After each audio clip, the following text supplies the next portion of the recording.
30 апреля, предпраздничный день. Вот.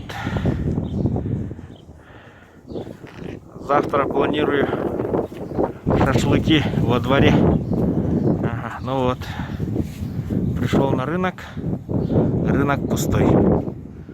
Ага.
YouTube катары.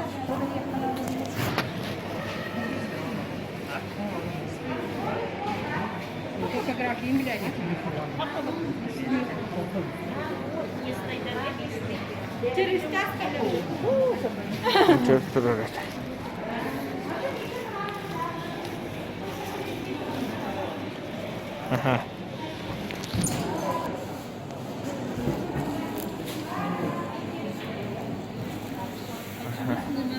А, YouTube выложу.